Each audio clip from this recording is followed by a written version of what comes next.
The sky above Stormwind tore open like a wound in the fabric of reality itself.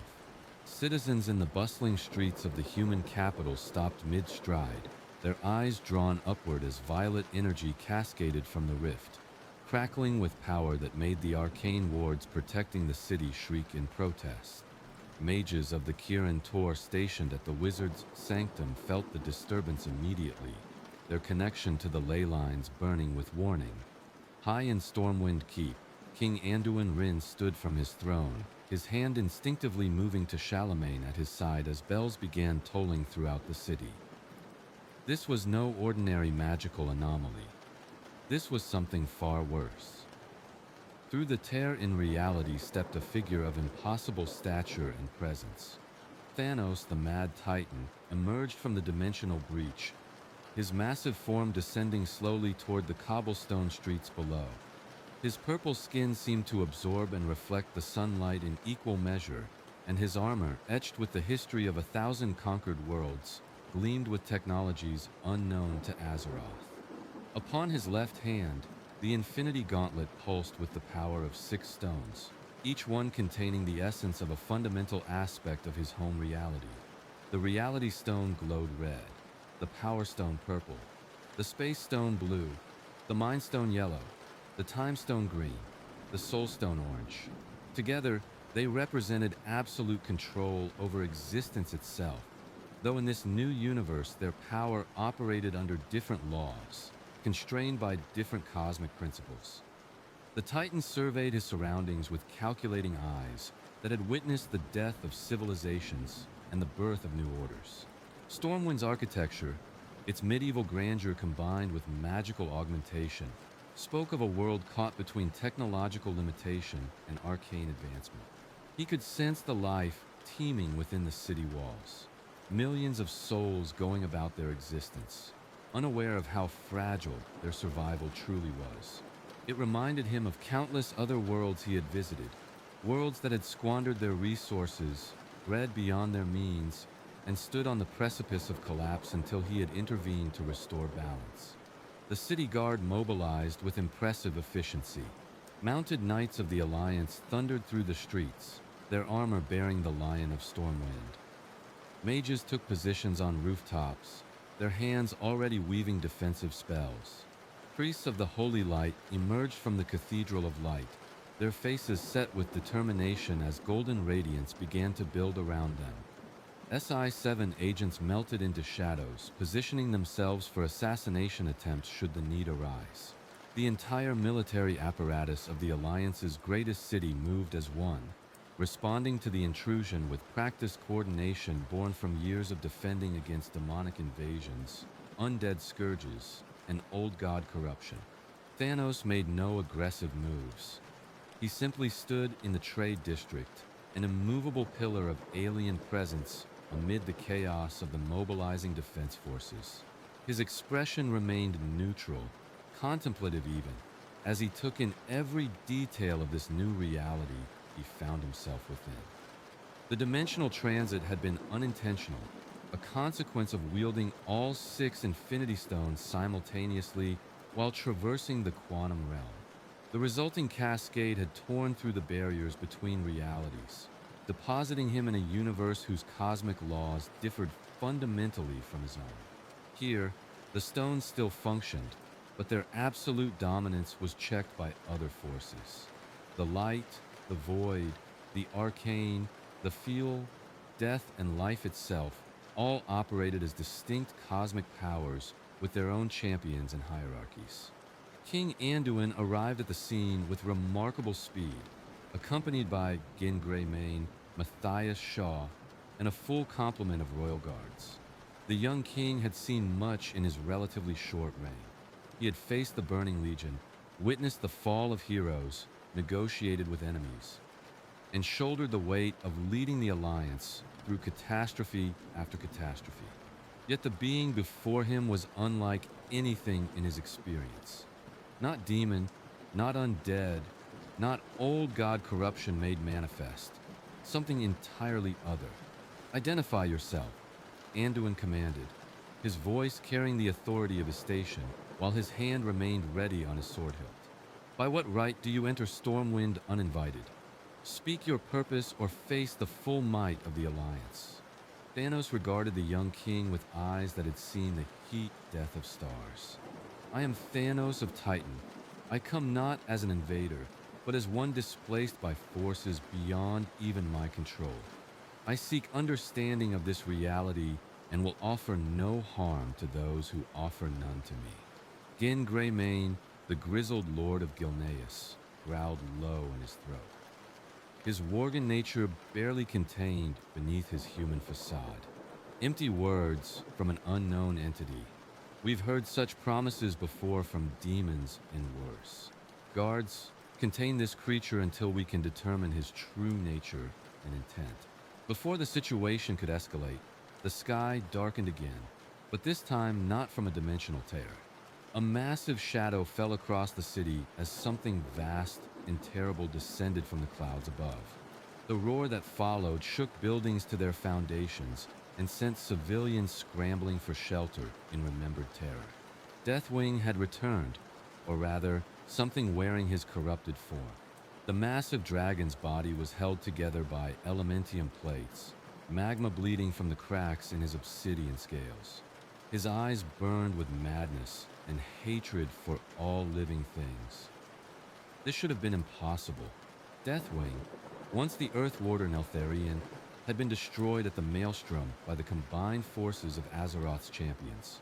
Yet here he flew, resurrected by some dark power, his very presence causing the ground to crack and stones to weep. The dragon's massive form circled Stormwind, each beat of his wings creating hurricane force winds that tore banners from their posts and sent carts tumbling through the streets.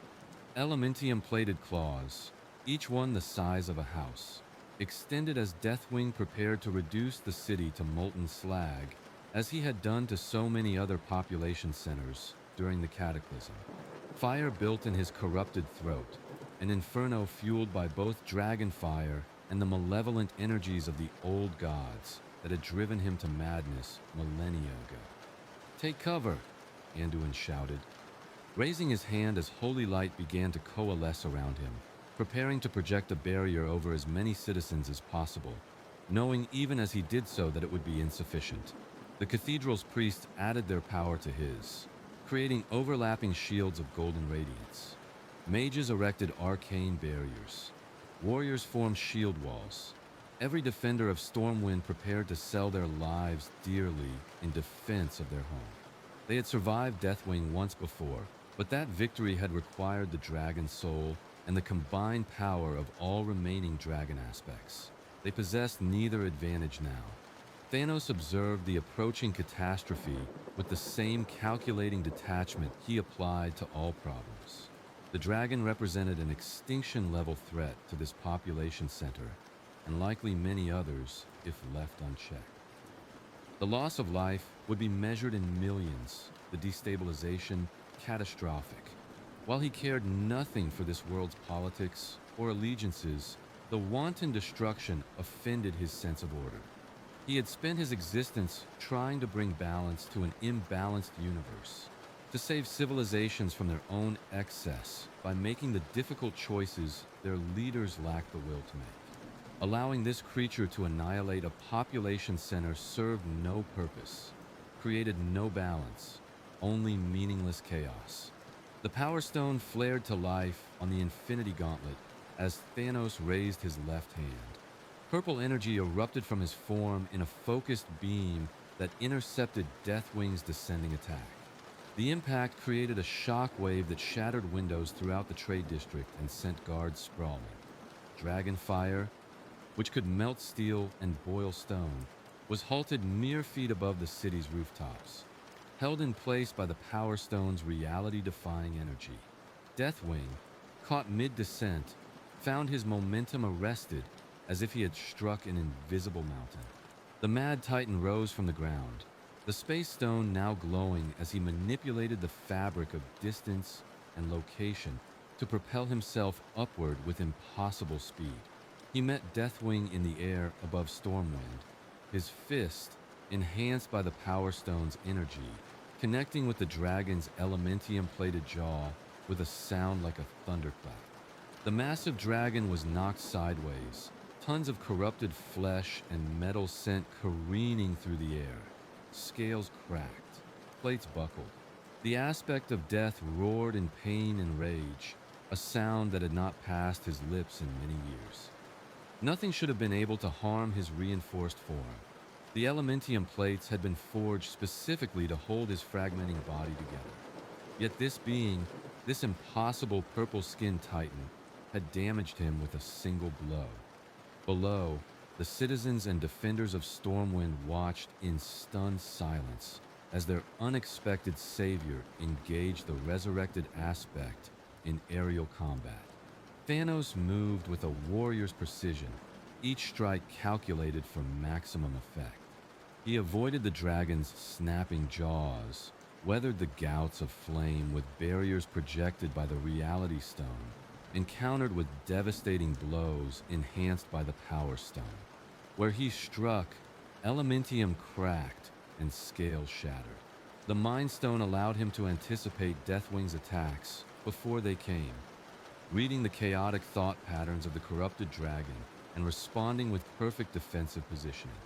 Deathwing thrashed and writhed, his massive tail sweeping in wide arcs that would have demolished city blocks had they connected with anything solid. Instead, they met only air as Thanos repositioned himself using the space stone, appearing and disappearing around the dragon's form like a purple phantom. The dragon's ancient mind, already fractured by old god corruption and further damaged by his resurrection through unknown means, struggled to comprehend this new enemy. Nothing in his millennia of existence had prepared him for a being who wielded such fundamental power with such precise control. With a surge of effort, Thanos grasped Deathwing's lower jaw with his right hand and upper jaw with his left, the Infinity Gauntlet blazing with the combined power of multiple stones. The dragon's massive head was forced shut, cutting off another building torrent of flame. Then, demonstrating strength that defied comprehension even by Azeroth standards, the Mad Titan began to force the dragon downward, away from the city toward the uninhabited mountains to the east. Deathwing fought against the descent with every fiber of his being, wings beating with hurricane force, claws raking at the Titan's armor, but inch by inch, he was driven down. They crashed into a mountainside with an impact that registered on seismic instruments across the eastern kingdoms. Rock face shattered, creating an avalanche that buried both combatants under tons of stone and earth. For a moment, silence reigned. Then the rubble exploded outward as both fighters emerged, neither willing to concede the battle.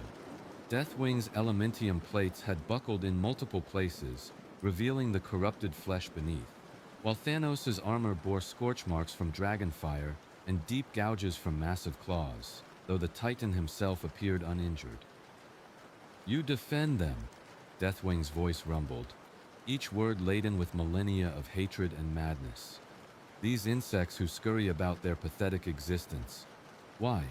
What are they to you, stranger? Let them burn. Let all of Azeroth burn as it was always meant to. The world is broken. Better to see it reduced to ash than allow it to continue in its corrupted state." Thanos regarded the corrupted aspect with cold assessment. "I seek no quarrel with you, dragon, but I will not permit wanton destruction. If this world requires culling to achieve balance, it will be done with purpose and calculation, not through mindless rage. Stand down." The dragon's laughter was a terrible sound, echoing off the mountain faces. "Balance? You speak of balance while defending those who breed like rabbits and consume like locusts. I was the Earth Warder once. I knew the weight of protecting this world, of maintaining the ordered structure my creators intended. That responsibility drove me to madness. The old gods showed me the truth. There is no balance. There is only power in those strong enough to wield it. Join me, stranger. Together we could reshape this world into something pure, something clean." "I have reshaped worlds," Thanos replied, his voice carrying absolute certainty. I have made the necessary sacrifices that others lack the conviction to make.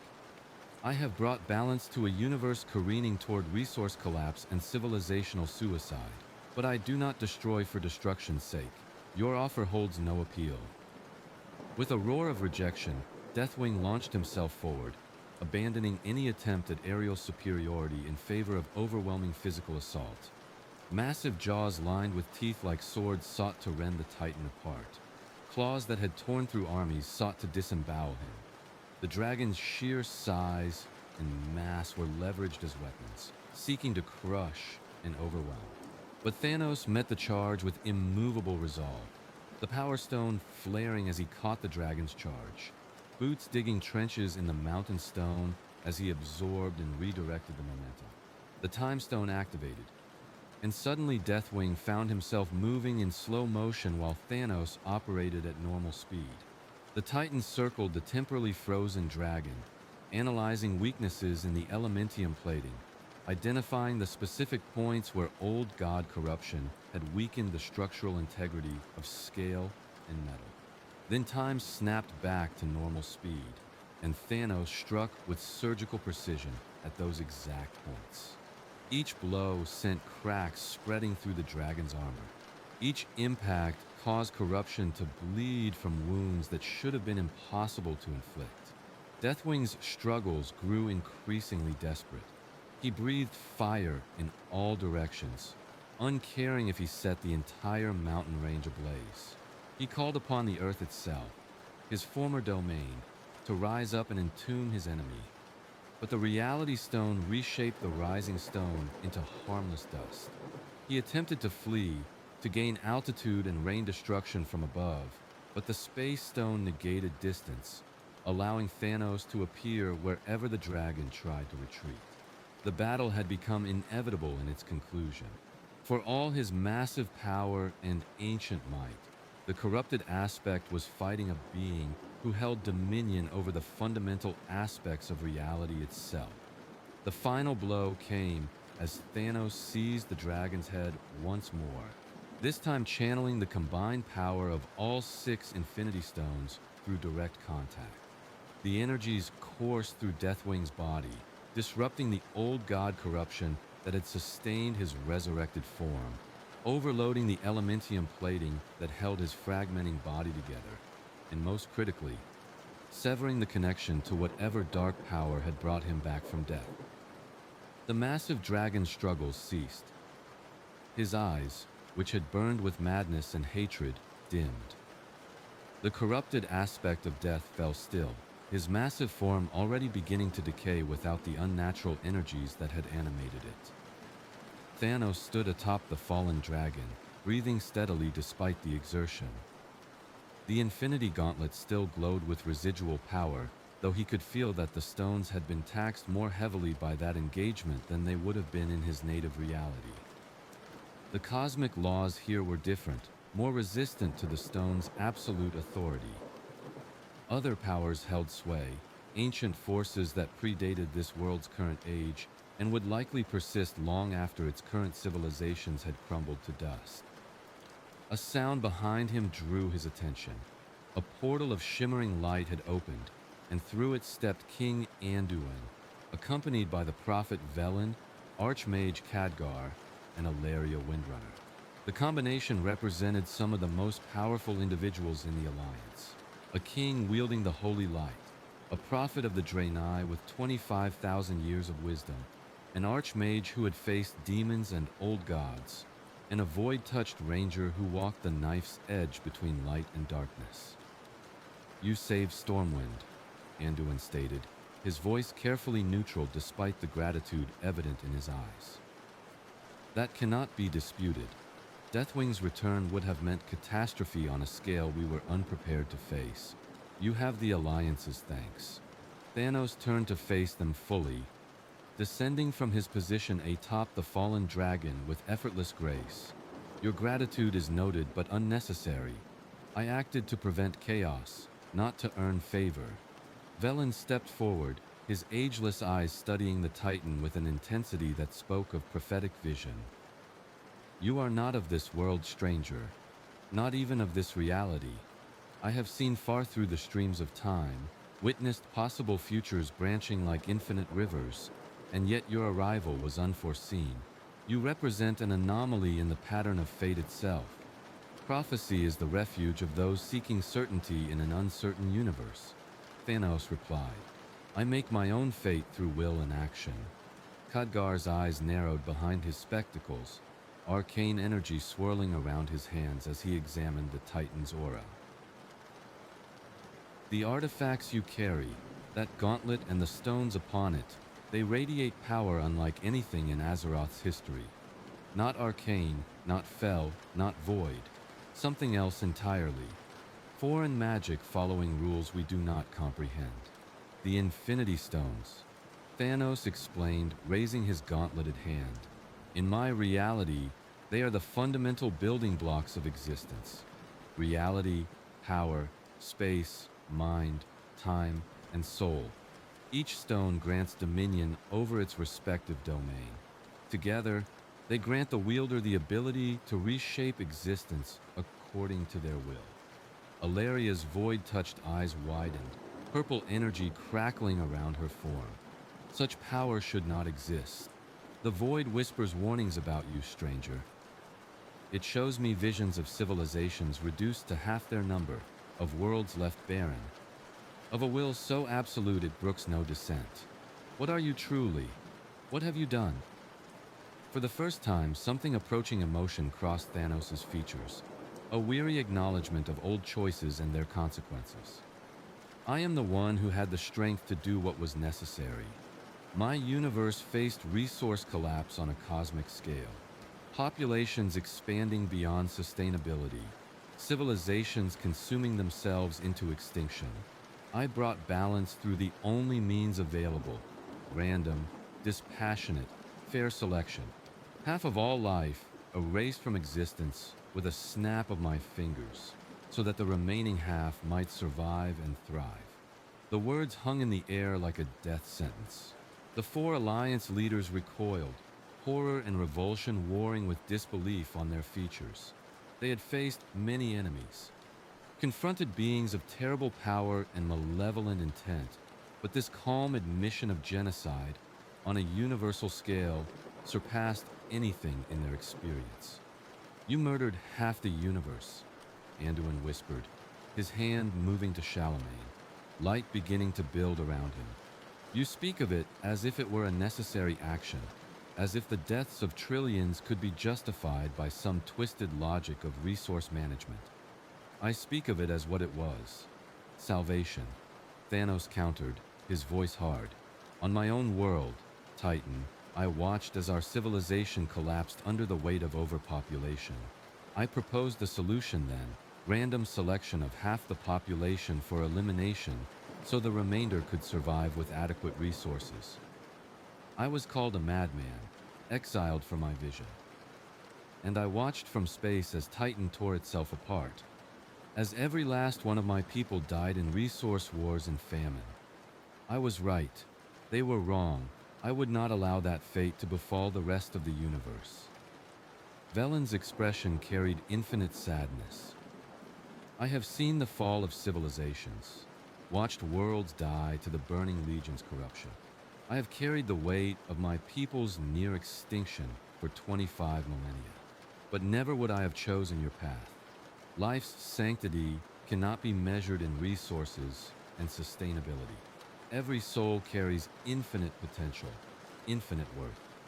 Pretty philosophy from one who has the luxury of not making the hard choices. Thanos shot back.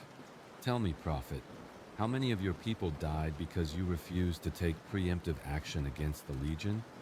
How much suffering could have been prevented if you had possessed the will to do what was necessary before the catastrophe arrived?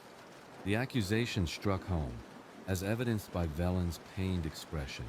The Draenei prophet had indeed struggled with that question for millennia, whether his refusal to take aggressive action against Kil'jaeden and Arcamon before their corruption had ultimately led to greater suffering.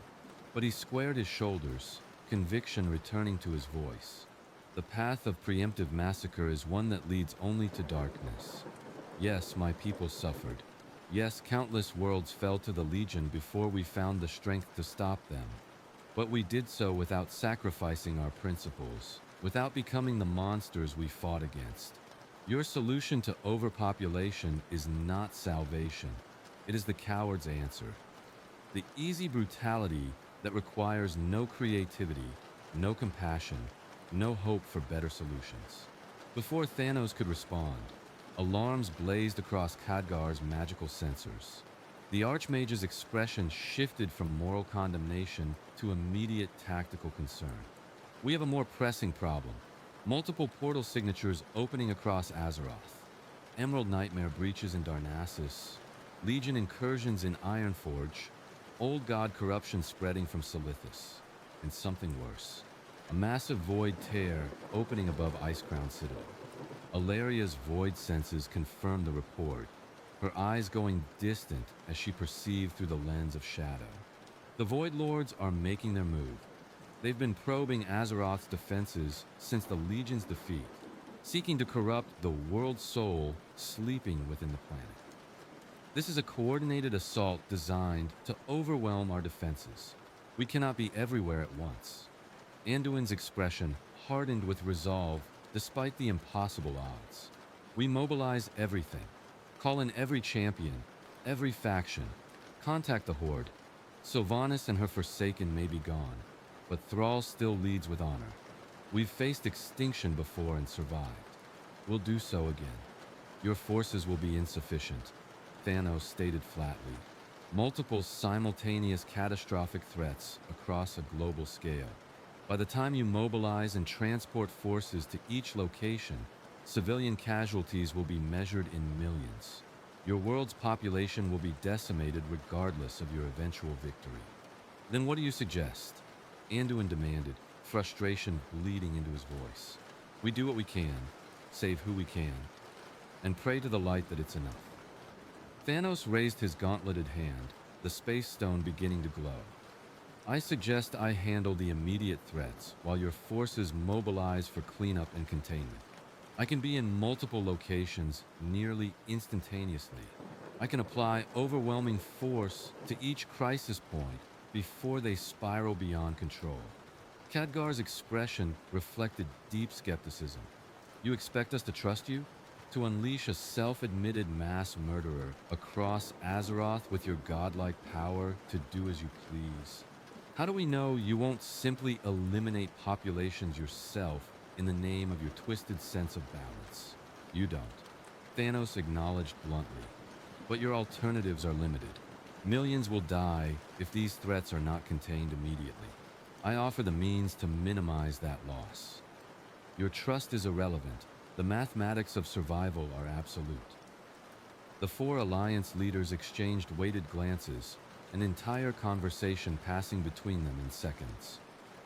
They were being forced into an impossible choice: accept the help of a being whose morality they found abhorrent, or watch their world burn for want of power to defend it. Anduin looked physically ill as he gave his reluctant consent.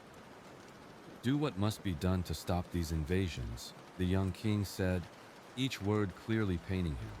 But know this, Thanos of Titan, the moment the immediate crisis is resolved, we will have a reckoning. Your presence on Azeroth cannot be tolerated long-term. The power you wield, the philosophy you espouse, they represent a threat as great as any we face. Thanos nodded once, accepting the terms without argument. Then the space stone flared and he vanished, teleporting across the planet to the first crisis point. He emerged in Darnassus, the Night Elf capital built into the boughs of the World Tree Teldrassil. The Emerald Nightmare had erupted here with devastating effect, corrupting the very essence of the tree itself. Massive roots twisted into nightmarish forms, attacking civilians. Satyrs materialized from pools of corrupt green energy, their claws dripping with poison. Druids fought desperately to contain the corruption, their nature magic struggling against the nightmare's perversion of natural law. The beautiful capital, known for its serene beauty and connection to nature, had become a horror show of twisted vegetation and nightmare creatures. Thanos assessed the situation in seconds. The corruption stemmed from a central point, a massive nightmare portal that had opened at the tree's base, pouring forth an endless stream of corrupted creatures. He moved through the chaos like a force of nature, the reality stone reshaping the nightmare corruption back into normal matter. Twisted roots straightened, becoming normal wood once more. Corrupted wildlife reverted to their natural forms. Satyrs found their molecular structure unraveled, their existence simply unmade by a thought backed by the Power Stone's energy. Tyrande Whisperwind, High Priestess of Elune, watched in amazement as this strange being systematically cleansed her city of corruption in minutes what would have taken her druids days to accomplish.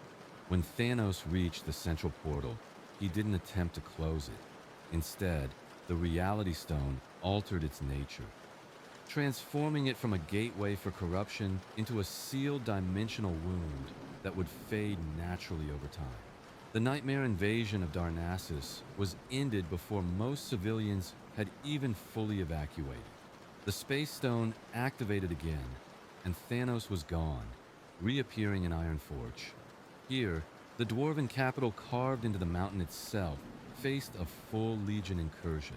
Demons poured from multiple fell portals, their corrupted forms eager to slaughter and destroy. Fell Reavers, massive demonic war machines, smashed through the city's defenses. Doom Guards swooped through the massive chambers, their twisted blades claiming dwarf defenders by the dozens. The dwarven defenders, led by the Council of Three Hammers, fought with characteristic stubbornness, their firearms and runecraft holding the line, but barely. Thanos emerged directly in front of a charging Pit Lord, one of the Legion's most fearsome commanders. The demon's massive form, all muscle and malice, swung a fell steel blade that could cleave through enchanted armor like parchment. The Time Stone activated, and the Pit Lord found itself moving in extreme slow motion while the Titan operated at normal speed. Thanos walked calmly around the frozen demon, placed his hand against its chest, and released a pulse from the Power Stone. The Pit Lord was reduced to atoms, its demonic essence sent screaming back to the twisting nether where it would take centuries to reform. One by one, the Legion portals were sealed. Not closed, as the Night Elves or Draenei might have done through careful ritual and sacrifice, but fundamentally altered at the reality level so they simply ceased to exist. Demons found themselves facing an enemy they could not comprehend, one who reshaped the battlefield with a thought and weathered their most powerful attacks without flinching. The invasion of Ironforge collapsed within 20 minutes of Thanos' arrival. Silithus came next, where old god corruption spread like cancer from the wound left by Sargeras' final strike against Azeroth. The land itself bled corruption, and from that wound, creatures of nightmare emerged, Naraki, more commonly known as Faceless Ones, along with Akir swarms and worse things that had no names in mortal languages. The corruption sang promises of power to Thanos, whispering in his mind with voices that had driven entire civilizations to madness. The old gods, imprisoned deep within Azeroth, sought to corrupt this new, powerful entity to their cause. But Thanos had faced the whispers of cosmic entities before. In his reality, he had parlayed with death herself, earned the respect of cosmic abstracts through sheer will. These imprisoned gods, powerful though they were, could not breach his iron certainty. He walked through their corruption as if through a mild rain, the reality stone creating a bubble of normal space around him that their influence could not penetrate. Where he passed, corruption withered. The land itself was reshaped, the wound left by Sargeras sealed through fundamental alteration of matter and energy. The Faceless Ones attacked in waves, their tentacles and claws backed by maddening psychic assaults designed to shatter mortal minds. They found the Mind Stone an insurmountable barrier. Their psychic attacks reflected back upon themselves, driving them into confusion and infighting. The Akir swarms, numbering in the millions, crashed against barriers of solid force projected by the Power Stone. Entire armies of ancient nightmares were held at bay by a single being who refused to yield ground. Finally, Thanos arrived at Ice Crown Citadel, where the Void Tear represented the most serious threat. The Void Lords, entities even more ancient and malevolent than the old gods they had created, were attempting to force a direct entrance into reality. Their goal was singular: to corrupt the world soul of Azeroth itself, turning the nascent titan within the planet into a being of pure void that would serve their purposes across the cosmos. If they succeeded, it would not merely mean the end of life on Azeroth, but the birth of a dark titan that could unmake entire realities. The Void Tear hung above the frozen citadel like a wound in space itself, pouring darkness that consumed light and warmth and hope. Void tendrils, each one the size of a dragon, reached down toward the planet's surface, seeking to sink their corruption deep into Azeroth's crust. The very sight of the tear was enough to drive mortal viewers mad, their minds unable to comprehend the fundamental wrongness of void energy manifesting in reality. Thanos floated in the air before the tear, analyzing its structure with the Mind Stone's enhanced perception. This was not merely a portal but an anchor, a deliberate attempt to drag a portion of the void itself into the material plane. Closing it would be insufficient. It would simply reopen elsewhere. The Void Lords were persistent, their patience measured in eons, and they would try again and again until they succeeded or were permanently prevented from making the attempt. The Soul Stone, which Thanos had acquired through the sacrifice of Gamora, began to glow with increasing intensity. Of all the Infinity Stones, this one was the most mysterious, the most personal. It granted understanding of the soul, the essential spark that animated living beings and transcended mere physical existence. Thanos channeled its power toward the Void Tear, reading the spiritual frequency of the Void Lord's presence, understanding the fundamental nature of their existence. What he discovered troubled even his seasoned perspective. The Void Lords existed in a state of perpetual hunger, consuming light and life not out of malice, but out of existential necessity. They were beings of pure entropy, the ultimate expression of the heat death that awaited all universes. They could no more stop seeking to corrupt and consume than a mortal could stop breathing. This was not evil in the conventional sense. It was nature, the fundamental cycle of creation and destruction taken to its cosmic extreme. But understanding did not mean acceptance. Thanos had dedicated his existence to imposing order on chaos, to forcing balance upon systems that tended toward collapse. The Void Lords represented the ultimate chaos, the final ending of all things. He would not permit them entry. All 6 Infinity Stones activated simultaneously, their combined power channeled with precise control through the gauntlet. The Reality Stone reshaped the Void Tear from a permanent anchor into a temporary breach. The Space Stone manipulated distance, pushing the Tear's connection point further from Azeroth's planetary surface. The Time Stone accelerated entropy specifically around the Tear, causing it to age millions of years in seconds, weakening its structural integrity. The Power Stone provided raw energy to fuel the other stones' work. The Mind Stone coordinated the complex multitasking required to wield all stones simultaneously. And the Soul Stone, most critically, severed the spiritual connection between the Void Lords and the anchor point, cutting them off from the fixed position they had fought to establish. The Void Tear writhed like a living thing, the Void Lords on the other side raging against the interference. Whispers assaulted Thanos' mind, promises of power beyond the Infinity Stones' capacity, visions of universes reshaped according to his will. Anything to make him cease his interference. But Thanos' will, honed through decades of single-minded pursuit of his goal, remained unbreakable. With a final surge of power that lit up the northern skies like a purple aurora, the Void Tear collapsed, sealed not just in this moment, but with fundamental alterations to dimensional structure that would prevent the Void Lords from establishing another anchor point at this location. The effort taxed even Thanos' considerable resilience. The Infinity Stones' power was immense, but wielding all 6 simultaneously came with a cost. In his native reality, The strain had nearly killed him.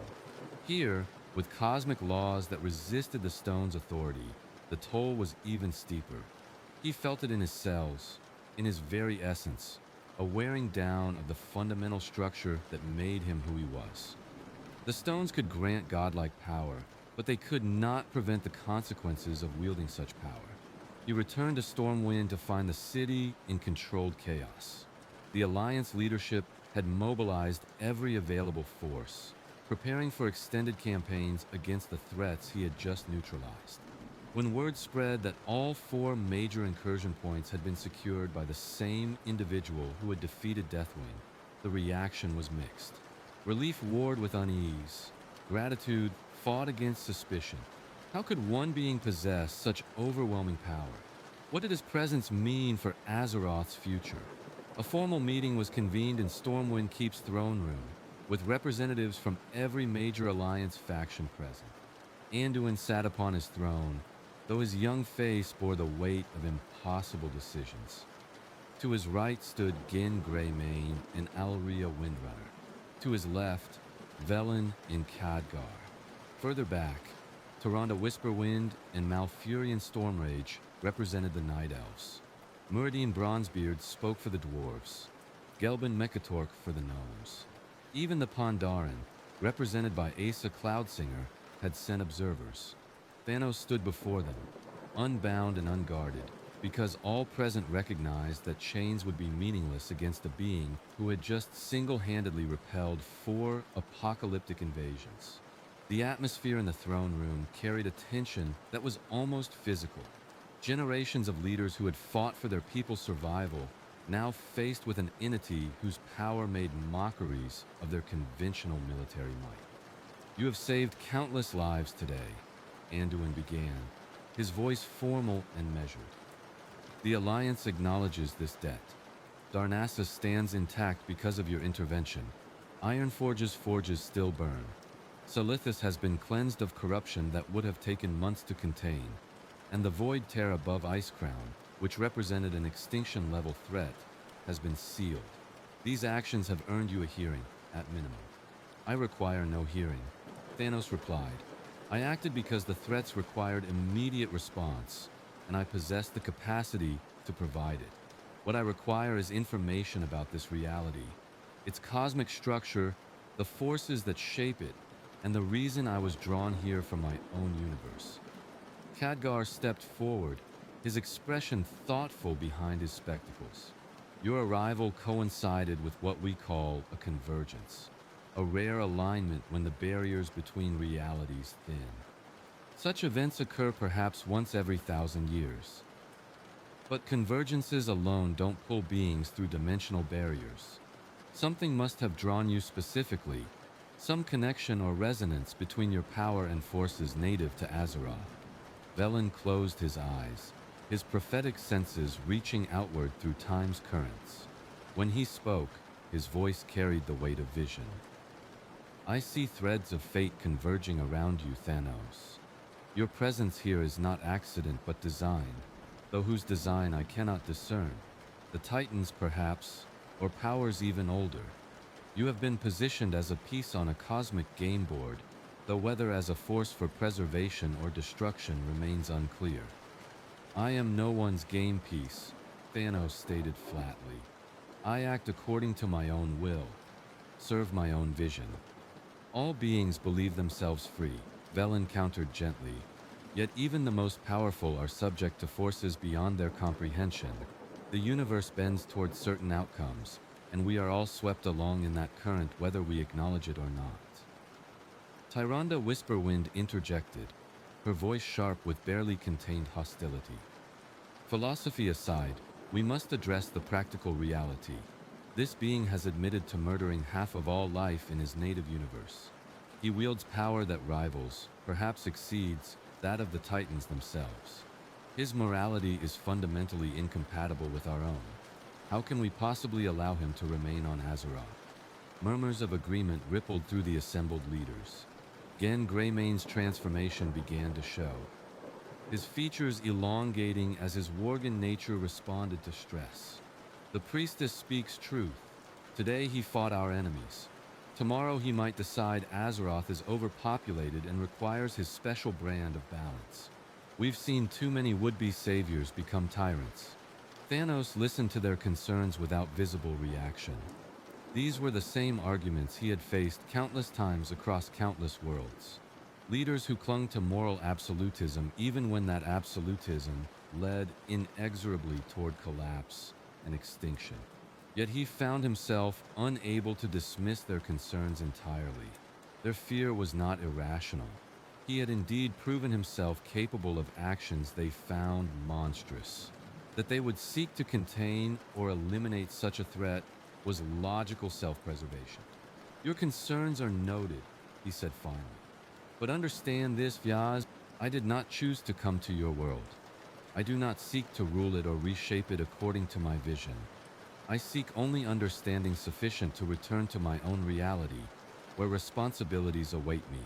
Until such return becomes possible, I will defend this world from extinction-level threats because that aligns with my purpose. What I will not do is submit to your authority or accept limitations on my actions based on fear of what I might hypothetically do. The throne room erupted in protests and objections.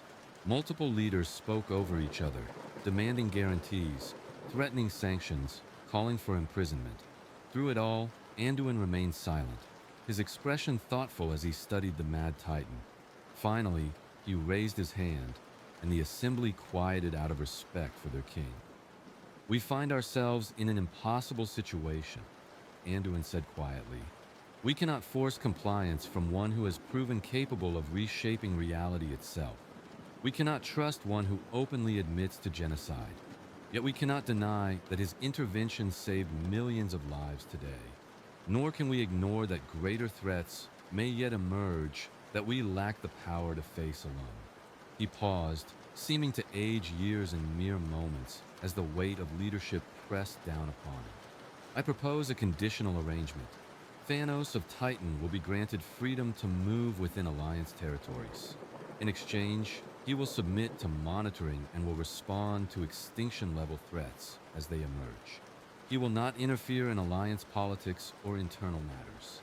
He will not implement his philosophy of balance upon Azeroth's populations. And he will work with our scholars and mages to find means of returning to his native reality. This is madness. Tyrande protested.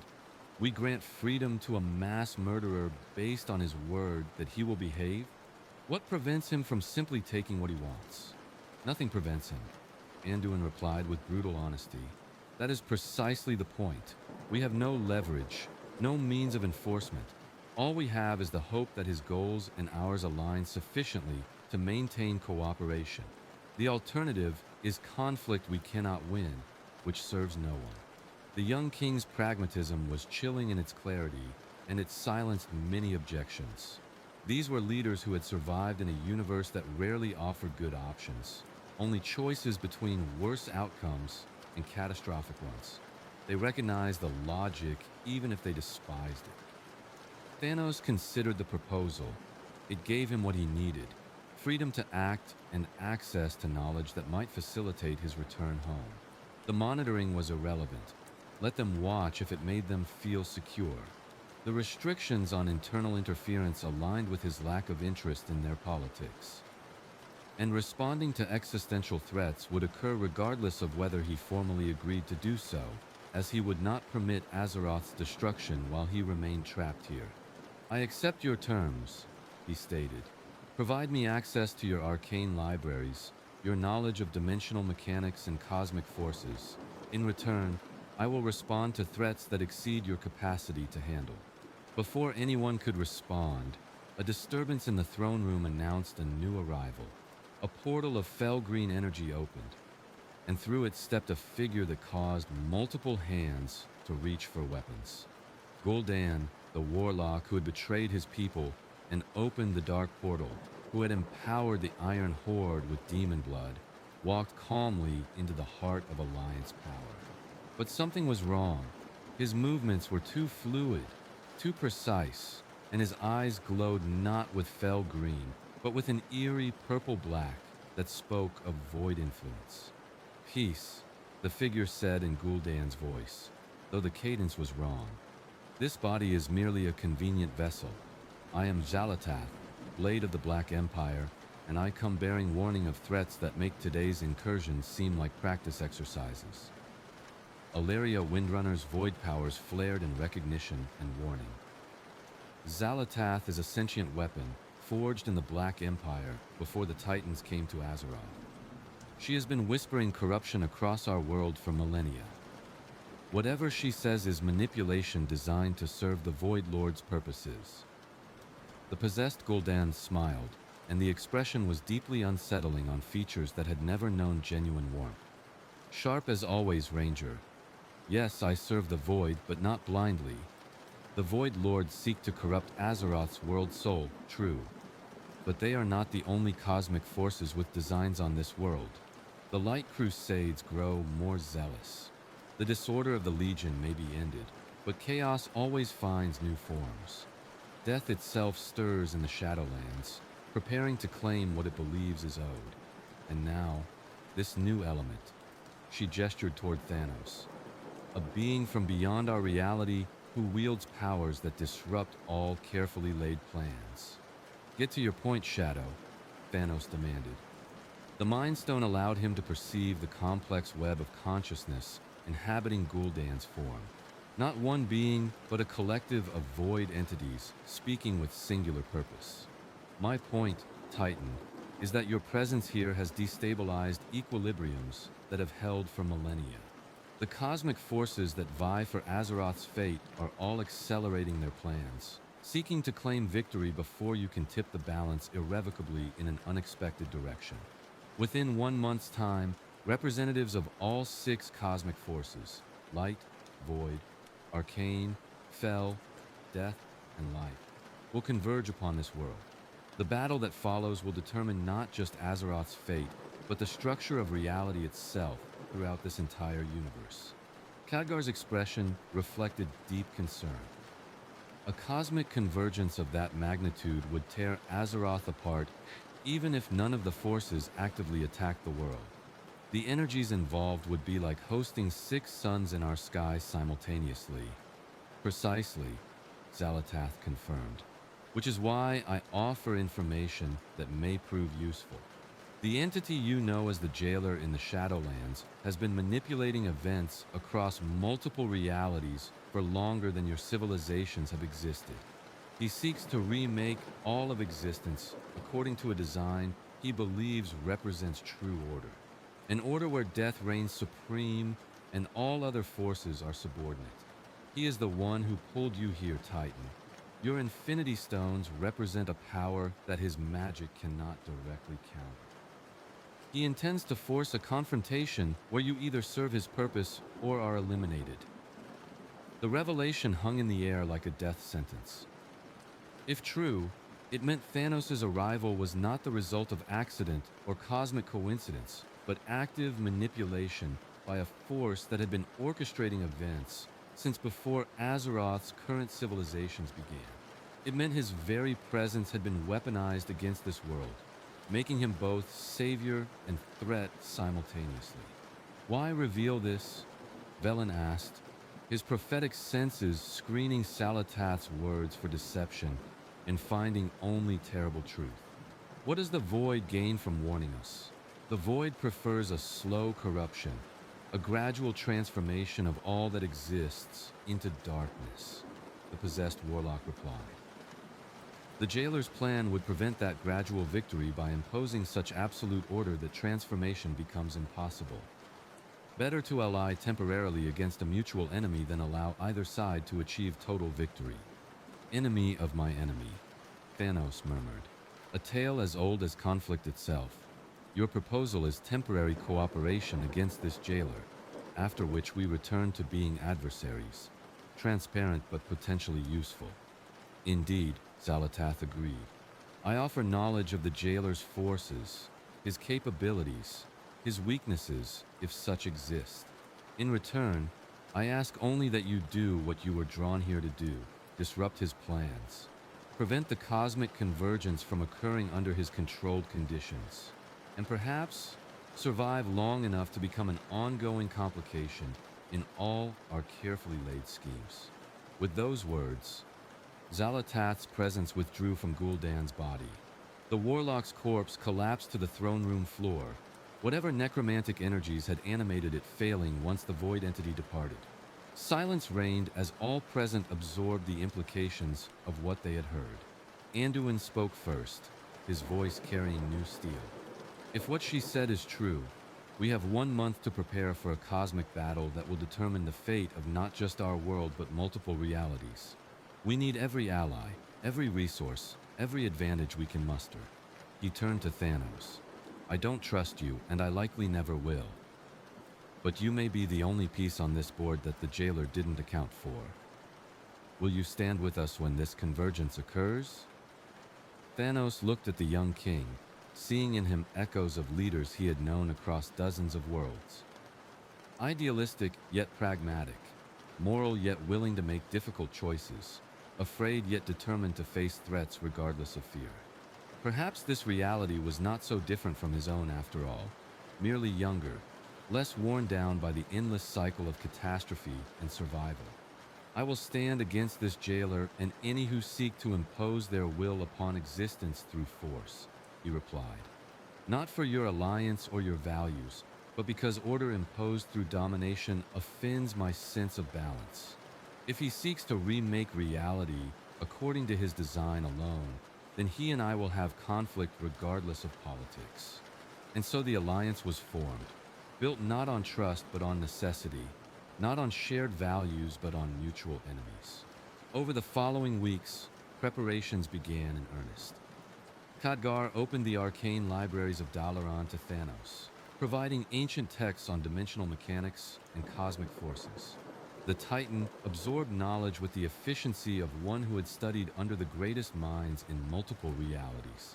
He learned of the Titans who had ordered Azeroth in ancient times, of the old gods they had imprisoned, of the world's soul sleeping within the planet itself.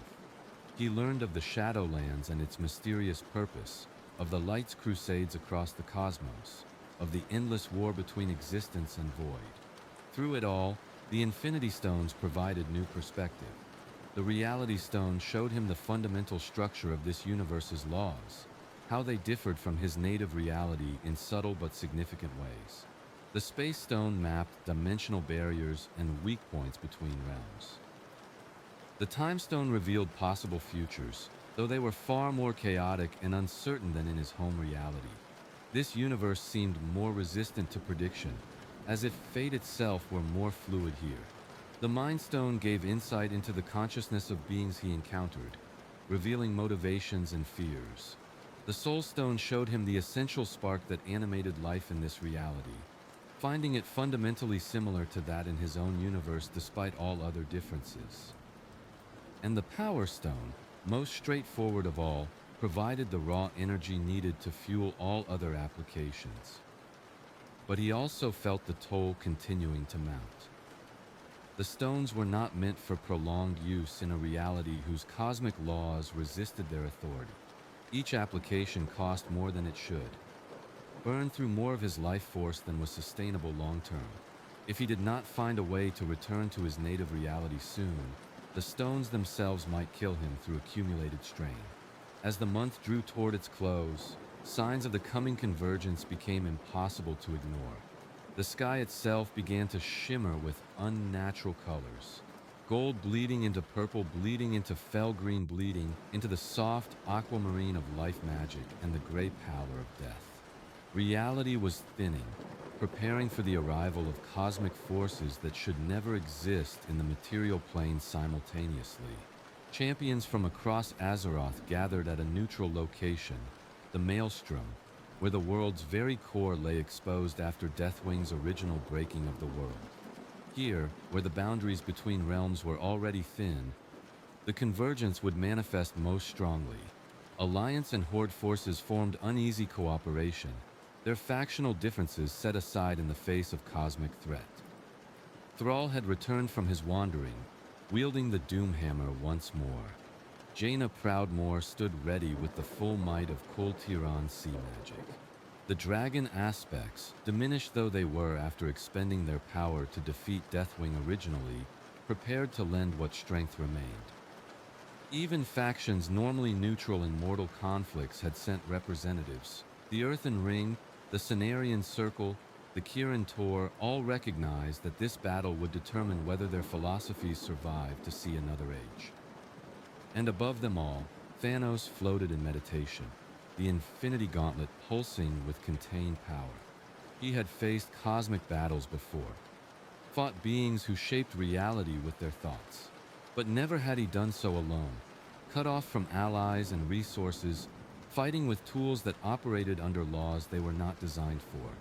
This would require every bit of skill and will he possessed, every ounce of determination that had carried him through decades of pursuing his vision against a universe that opposed him at every turn. The convergence began at dawn, though calling it dawn seemed insufficient for the moment when 6 cosmic forces tore through dimensional barriers to manifest upon Azeroth. From the light came the Naru, beings of pure holy energy who had crusaded across the cosmos, converting or destroying all who would not submit to their vision of sacred order. From the void came entities whose forms hurt the eye to perceive, living darkness that whispered madness and promised transformation through corruption. From the Arcane came the Titans themselves, or at least their echoes, beings of pure magical order who sought to impose structure upon all existence. From Fel came demons, not the Burning Legion but older entities that predated even Sargeras's crusade. From Death came the Jailer himself, stepping from the Shadowlands with an army of Mawsworn at his back, his very presence causing the life force of nearby beings to wither. And from Life came wild gods and ancient spirits, beings of pure growth and change who recognized no law but the endless cycle of death and rebirth. The 6 forces regarded each other with enmity, so ancient it predated worlds. Here were the fundamental aspects of existence made manifest. Cosmic powers that should never exist in the same space lest reality itself unravel. And at the center of it all stood Thanos of Titan, holding a power none of them had accounted for, the Infinity Stones from another reality entirely, operating under laws none of them fully understood. "Surrender the world's soul," the Jailer commanded, his voice carrying the weight of death itself. "It belongs to the Shadowlands by ancient right. All things eventually come to death. Better it serve that purpose from its inception rather than struggle through meaningless existence first." "The world's soul shall be raised to the light," countered the largest Naru, its crystalline voice resonating with absolute certainty. Only through sacred purification can it achieve its true purpose. All darkness must be scoured away, all doubt eliminated.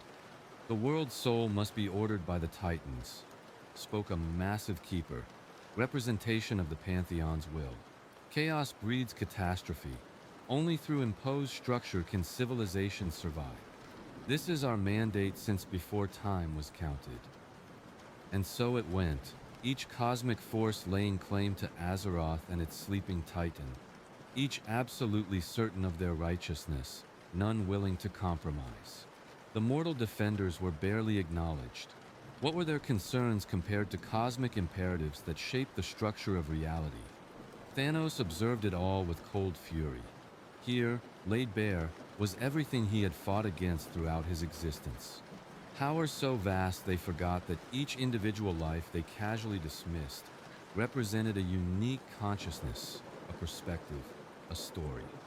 They saw populations as resources to be exploited or obstacles to be removed, never as entities with inherent worth deserving consideration. They were, in their absolute certainty and cosmic scale, no different than the leaders of Titan who had dismissed his warnings until catastrophe proved him right too late to matter. "No," he said, and though he spoke quietly, the word carried across the maelstrom with power backed by all 6 Infinity Stones. "None of you will claim this world.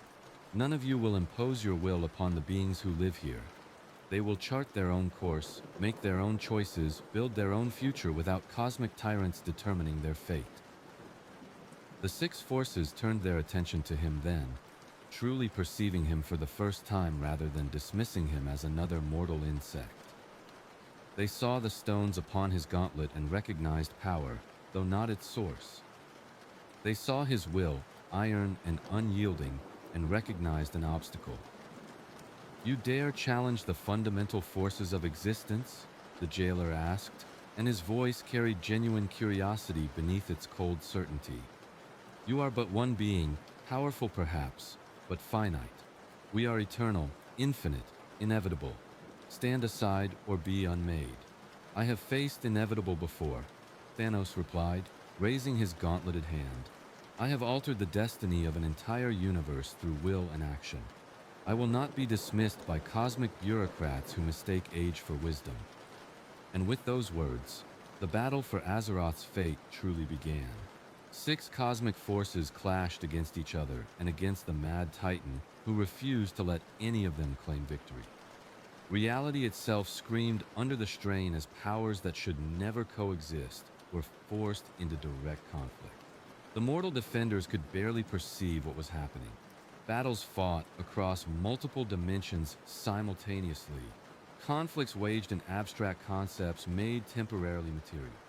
Thanos stood at the center of the storm, the Infinity Stones blazing with power, reshaping reality moment by moment to counter attacks from 6 directions at once. The Reality Stone transformed death energy into harmless matter before it could wither his essence. The Power Stone projected barriers that held against the crushing weight of arcane order.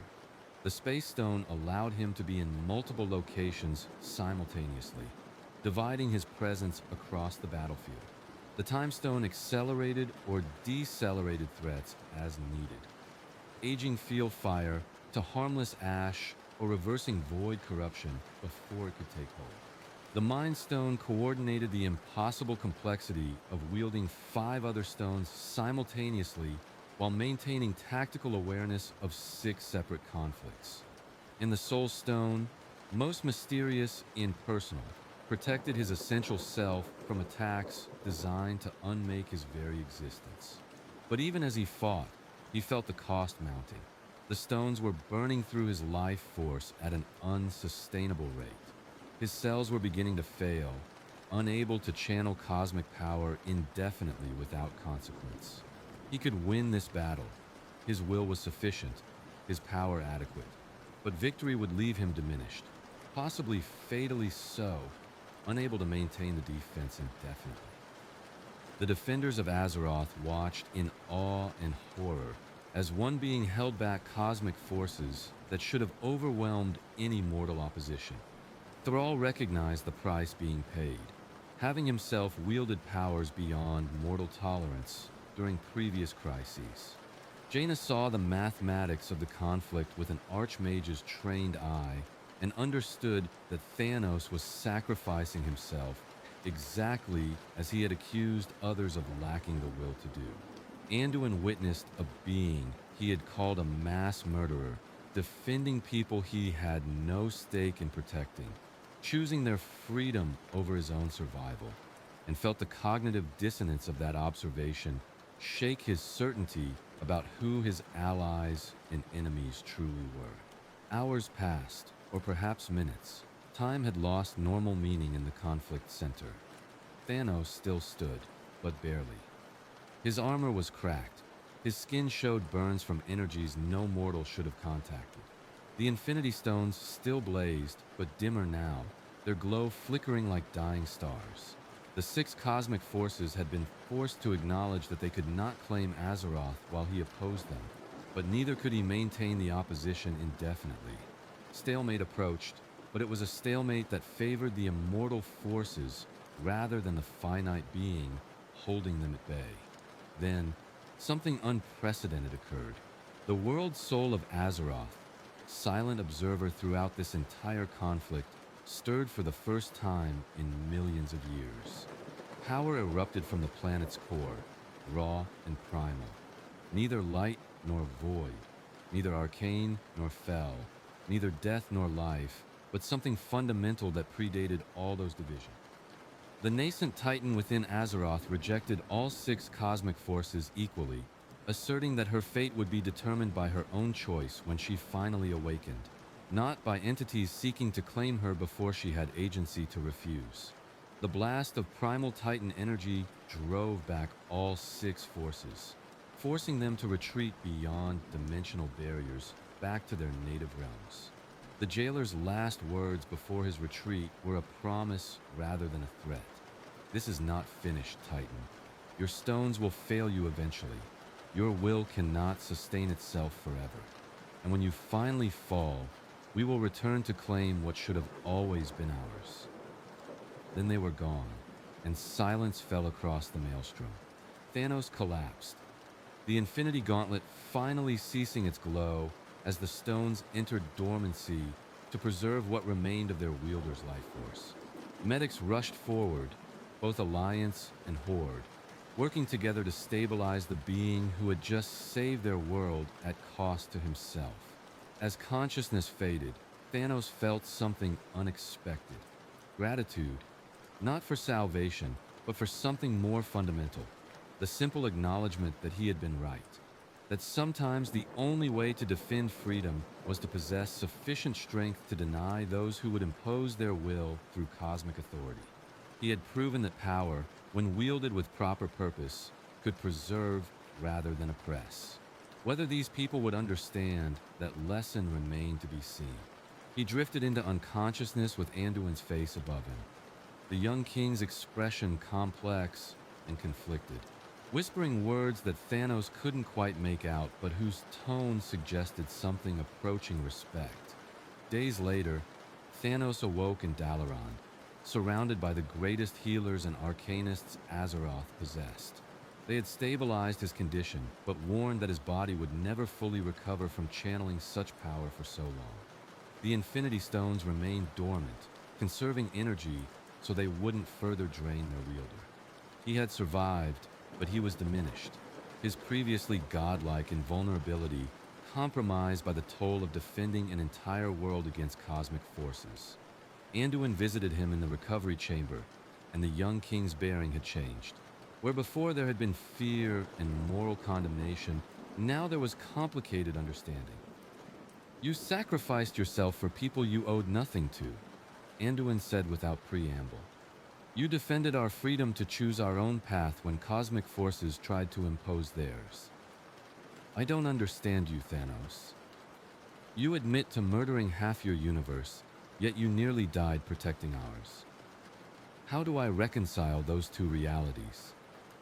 "Perhaps you don't," Thanos replied, his voice weaker than before. "Perhaps you simply accept that moral complexity exists, that beings can be both salvation and catastrophe depending on context. I did what I believed necessary in my reality. I did what was right in yours. The universe does not require you to reconcile those actions, only to respond appropriately to the version of me that exists in this moment." The young king considered this, then nodded slowly. "We have been working with Khadgar and the greatest dimensional specialists across Azeroth. We believe we can open a portal to your native reality, send you home, but it will take time, months, perhaps years. Until then, you have the Alliance's gratitude and our continued hospitality. The monitoring will remain, but you've earned more freedom than we initially offered." "And when I return home?" Thanos asked. "What happens to the being who wielded the Infinity Gauntlet?" Anduin's expression hardened slightly. "That is not my judgment to make, nor Azeroth's. You will answer to your own reality for your actions there. But know this, your time here has taught us that even those we consider enemies can choose differently when circumstances change. Perhaps that lesson works both ways. Perhaps the mad Titan who murdered half his universe learned something from defending an entire world." With that, the young king departed, leaving Thanos alone with his thoughts. He looked down at the Infinity Gauntlet, still dormant on his hand, then out the window at Dalaran's floating towers in the world beyond. He had come here by accident, fought its battles by necessity, and in doing so had been forced to confront the philosophical questions he had spent decades ignoring. If he could defend this world without imposing his vision of balance, Why had he not found alternative solutions in his own reality? If he could respect these people's agency to choose their path, why had he denied that agency to trillions through the snap? Perhaps there were no good answers. Perhaps his actions had been both necessary and monstrous, both salvation and genocide. The universe did not care about such philosophical tangles. It simply continued, indifferent to the moral struggles of beings trying to impose meaning upon chaos. But as he watched Azeroth's people rebuild from the cosmic attack, he allowed himself a thought he had not entertained in decades. Perhaps there had been another way. Perhaps his absolute certainty had been not wisdom, but the same cosmic arrogance he had just opposed. Perhaps the mad titan was not the enlightened savior he believed himself to be, but simply another tyrant convinced his vision justified any atrocity. The thought was deeply uncomfortable, threatening the foundations upon which he had built his entire existence. But having nearly died, defending freedom against cosmic tyrants who sounded distressingly similar to his own rhetoric, he could not entirely dismiss it. And so Thanos remained on Azeroth, recovering from his sacrifice, awaiting the portal that would send him home, contemplating questions that had no easy answers. He had come to this world as the Mad Titan, wielder of the Infinity Stones, the one who had balanced his universe through force of will. He would leave as something more complicated, still powerful, still certain of his methods, but perhaps slightly less convinced of his righteousness. And in a universe where moral certainty had caused as much catastrophe as any demonic invasion, that small seed of doubt might have been the most important thing he gained from his time in the world of Warcraft.